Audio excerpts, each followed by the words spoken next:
हरिओम तत्सत। जन्म कुंडली विश्लेषण। यह धनु लग्न की कुंडली है। सबसे पहले सूर्य से फलादेश प्रारंभ करते हैं। सूर्य इस कुंडली में 9वें भाव के स्वामी है, यानी भाग्य भाव के स्वामी है, उच्च शिक्षा के स्वामी है, धर्म के स्वामी है और लग्न में विराजमान है। तो जिसके कारण शारीरिक स्वास्थ्य, सौंदर्य, सम्मान एवं प्रतिष्ठा में वृद्धि होती है, भाग्य की उन्नति होती है। ऐसे व्यक्ति भाग्यशाली होते हैं, धर्म का पालन करते हैं, उच्च शिक्षा प्राप्त होती है। यहाँ से सप्तम भाव में दृष्टि डालने के कारण पति एवं वैवाहिक जीवन का सुख प्राप्त होता है, दैनिक रोजगार में सफलता प्राप्त होती है।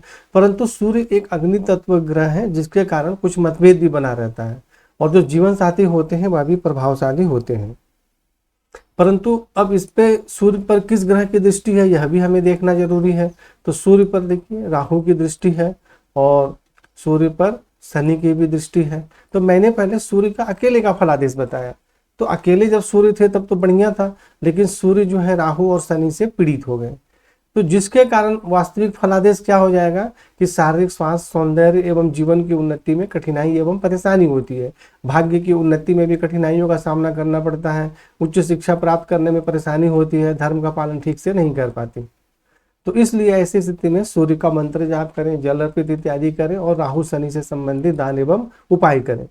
चंद्रमा इस कुंडली में अष्टम भाव के स्वामी है, आयु भाव के स्वामी है।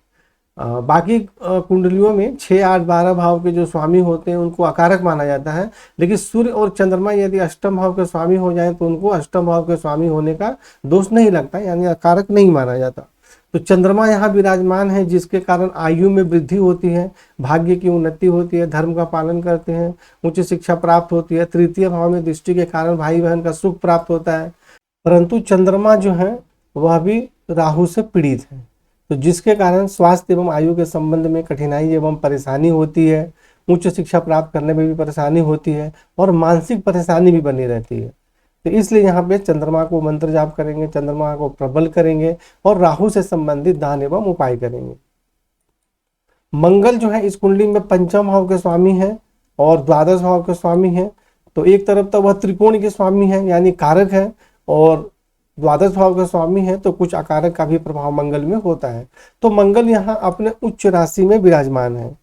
तो यहाँ विराजमान होने के कारण धन एवं कुटुंब का श्रेष्ठ सुख प्राप्त होता है, धन का संग्रह होता है और बाहरी स्थानों के संपर्क से भी उन्नति होती है। और यहाँ से मंगल स्व राशि में दृष्टि डाल रहे हैं, जिसके कारण विद्या, बुद्धि, संतान का श्रेष्ठ सुख प्राप्त होता है।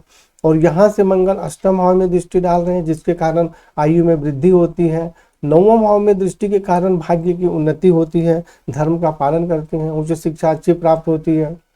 तो मंगल जो है यहाँ पर आपको अच्छा ही लाभ दे रहे हैं।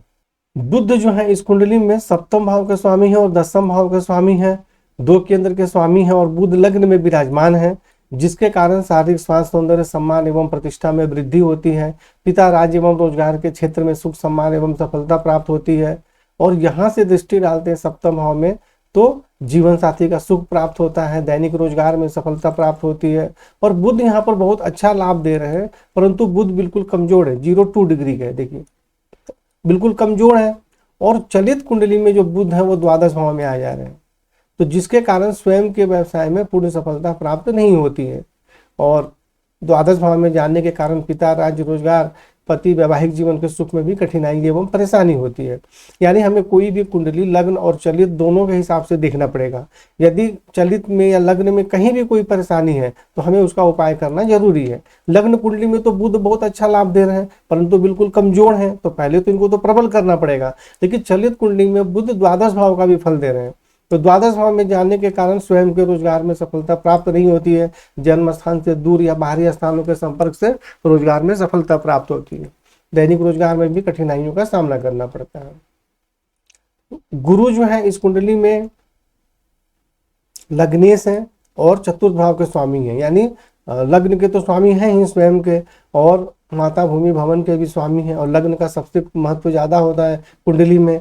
मुख्य कुंडली के जो ग्रह होते हैं वह लग्नेशी होते हैं और गुरु यहाँ 9वें भाव में विराजमान है, तो जिसके कारण भाग्य की विशेष उन्नति होती है। ऐसे व्यक्ति भाग्यशाली होते हैं, धर्म का पालन करते हैं, उच्च शिक्षा प्राप्त होती है और यहाँ से गुरु लग्न में दृष्टि डाल रहे हैं, जिसके कारण शारीरिक स्वास्थ्य, सौंदर्य, सम्मान एवं प्रतिष्ठा में वृद्धि होती है, मान सम्मान प्राप्त होती है। और तृतीय भाव में दृष्टि के कारण पराक्रम में वृद्धि होती है, भाई बहन का सुख प्राप्त होता है। और पंचम भाव में दृष्टि के कारण विद्या बुद्धि संतान का सुख प्राप्त होता है। परंतु यहाँ गुरु पर राहु की दृष्टि है। जिस प्रकार चंद्रमा पीड़ित है उसी प्रकार गुरु भी पीड़ित है। तो गुरु के पीड़ित हो जाने से गुरु से संबंधित जो श्रेष्ठ लाभ प्राप्त हो रहा था उसमें कठिनाई एवं परेशानी होती है। तो इसलिए गुरु का मंत्र जाप करेंगे, राहु से संबंधित दान एवं उपाय करेंगे। शुक्र जो है इस कुंडली में आय भाव के स्वामी है और रोग एवं शत्रु भाव के स्वामी है। तो आमदनी के लिए तो शुक्र कारक है, लेकिन स्वास्थ्य के लिए जो है शुक्र ग्रह अकारक होते हैं। तो शुक्र यहाँ स्वयं के घर में विराजमान है, जिसके कारण आमदनी बहुत अच्छी होती है। कभी कभी अचानक लाभ भी प्राप्त होता है, शत्रु पक्ष से भी लाभ होता है, नौकरी में सफलता प्राप्त होती है। पंचम भाव में दृष्टि के कारण कुछ कठिनाइयों के साथ विद्या बुद्धि संतान का सुख प्राप्त होता है। अब यहाँ जो शुक्र है वह भी केतु के साथ विराजमान है और इस पर राहु की दृष्टि है। तो शुक्र यदि पीड़ित होते हैं तो वैवाहिक जीवन के सुख में, प्रेम के सुख में भी कठिनाई एवं परेशानी होती है। शनि जो है इस कुंडली में द्वितीय भाव के स्वामी है और तृतीय भाव के स्वामी है, यानी धन एवं कुटुंब के स्वामी है, पराक्रम के स्वामी है, भाई बहन के स्वामी है और चतुर्थ भाव में विराजमान है। तो चतुर्थ भाव में विराजमान होने के कारण कुछ सामान्य कठिनाइयों के साथ माता भूमि भवन वाहन का सुख प्राप्त होता है, धन का सुख प्राप्त होता है, धन एवं कुटुंब का सुख प्राप्त होता है, धन का संग्रह होता है, पराक्रम में वृद्धि होती है और भाई बहन का सुख प्राप्त होता है। और शनि यहाँ से दृष्टि डाल रहे हैं षष्ठ भाव में, जिसके कारण शत्रु पक्ष पर प्रभाव रहता है एवं विजय प्राप्त होती है, नौकरी में सफलता प्राप्त होती है। दसम भाव में दृष्टि के कारण शारीरिक स्वास्थ्य, सौंदर्य, सम्मान एवं प्रतिष्ठा में वृद्धि होती है।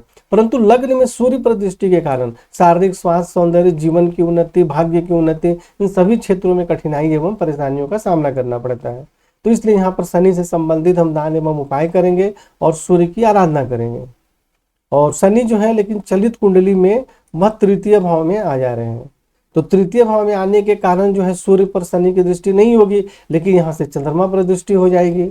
यानी यदि लग्न कुंडली में यहाँ से सूर्य को पीड़ित कर रहे हैं और चलित कुंडली में जब शनि यहाँ आ जाएंगे तो यहाँ से फिर चंद्रमा को पीड़ित करेंगे। लेकिन चलित कुंडली में चंद्रमा भी यहाँ आ जा रहे हैं, तो चलित कुंडली में चंद्रमा को नहीं पीड़ित करेंगे, लेकिन भाग्य भाव में परेशानी का योग बनाएंगे। जैसे फिर से आप समझिए कि लग्न कुंडली में शनि सूर्य को पीड़ित करेंगे तो स्वास्थ्य, जीवन की उन्नति, भाग्य की उन्नति में कठिनाई एवं परेशानी होगी। और चलित कुंडली में शनि यहाँ आ जाएंगे और चंद्रमा जो है वो यहाँ आ जाएंगे, लेकिन शनि यहाँ से फिर सूर्य के घर में दृष्टि डालेंगे, तो यहाँ भी भाग्य की उन्नति में कठिनाई एवं परेशानियों का सामना करना पड़ता है। इसलिए शनि से संबंधित दान एवं उपाय करना विशेष जरूरी है।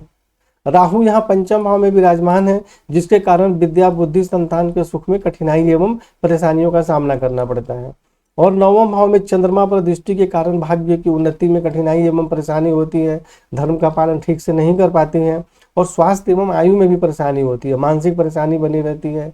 और एकादश भाव में दृष्टि के कारण आमदनी अच्छी होती है, कभी कभी अचानक लाभ भी प्राप्त होता है, लेकिन शुक्र पर दृष्टि डालने के कारण वैवाहिक जीवन के सुख में कुछ सामान्य परेशानी भी होती है। और लग्न में सूर्य पर दृष्टि के कारण शारीरिक स्वास्थ्य, सौंदर्य, सम्मान, प्रतिष्ठा में कठिनाई एवं परेशानी होती है, जीवन में उन्नति सही प्रकार से नहीं हो पाती है। तो यहाँ राहु से संबंधित दान एवं उपाय करना जरूरी है। अब चलित कुंडली में जो राहु कहाँ आ जा रहे हैं, चतुर्थ भाव में आ जा रहे हैं। तो चतुर्थ भाव में आने के कारण माता भूमि भवन के सुख में भी कठिनाई एवं परेशानी होती है। तो इसलिए राहु चाहे लग्न कुंडली हो चाहे चलित कुंडली हो, वहां परेशानी का ही योग बना रहे हैं, इसलिए उससे संबंधित दान एवं उपाय करना अत्यंत आवश्यक है। केतु एकादश भाव में विराजमान है, जिसके कारण आमदनी के क्षेत्र में सफलता प्राप्त होती है। तृतीय भाव में दृष्टि के कारण पराक्रम में वृद्धि होती है, परंतु भाई बहन के सुख में कठिनाई एवं परेशानी होती है। पंचम भाव में दृष्टि के कारण विद्या बुद्धि संतान के सुख में कठिनाई एवं परेशानी होती है और संतान से संबंधित विशेष परेशानी होती है ऐसे योग में। और सप्तम भाव में दृष्टि के कारण कुछ कठिनाइयों के साथ वैवाहिक जीवन का सुख प्राप्त होता है, दैनिक रोजगार में सफलता प्राप्त होती है। तो केतु सबसे ज्यादा यहाँ संतान से संबंधित ही परेशानी का योग बना रहे हैं। और ऐसे योग में पेट में भी किसी प्रकार की बीमारी या ऑपरेशन इत्यादि भी होने की संभावना रहती है। यदि स्त्री की कुंडली होती है तो उसमें गर्भपात भी होने की संभावना रहती है। तो इस प्रकार केतु से संबंधित दान एवं उपाय करें। तो इस प्रकार आपको सभी ग्रहों का फलादेश मैंने समझा दिया सामान्य तरीके से, और आपकी कुंडली में एक विस्तार से लग्न कुंडली और चलित कुंडली का फलादेश बताया गया है और उपाय भी दिए गए हैं। तो उसको देखकर समझकर और फिर आप आगे बढ़ें।